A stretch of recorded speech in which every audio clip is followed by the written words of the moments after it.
Mohammed Hassan was an Iraqi Kurd, aged 17 years old. He was sent away from home by his mother, who was frightened for his safety because Daesh, or ISIS as we call them, were close to their home and he would have been at great risk of being forced to fight for them. So she, fearing for his safety, sent him to Europe to try and find his uncle, who lives in Manchester. So he crawled under a lorry and he got across the channel and the lorry got as far as Oxfordshire, where there was some kind of collision and he was killed.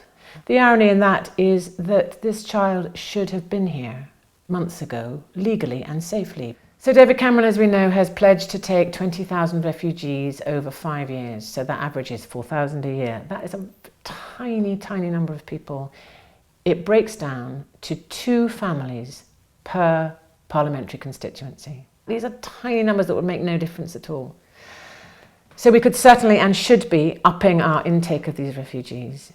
In relation to the 157 children who are entitled to be here, almost all of them have homes waiting for them here anyway. So it's not even going to involve issues of finding accommodation for them. They have family who want to be reunited with them here.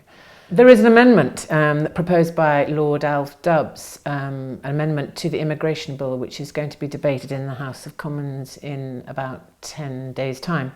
And Lord Dubs was himself a child on kinder transport in the war. So he came to this country as a Jewish refugee child and he owes his life to kinder transport.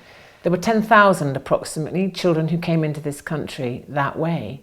But it wasn't because of government. We have to remember that kinder transport was initiated by individuals, the same kind of individuals who are now seeing the situation historically for what it is and trying to help these refugees in a comparable situation. And it wasn't until the war ended and there was some realization that kinder transport had not been a government policy but had been brought about by the actions of individuals, sort of philanthropic people, that government thought, okay, we must redress this and we must sign up now to international law and we must do our duty and responsibility. And kinder transport and our saving of those Jewish children in the war is often sort of held up as something we are very proud of in this country, and rightly so. But it wasn't due to government policy. We have to remember it was because of individuals. So the same situation is now being repeated.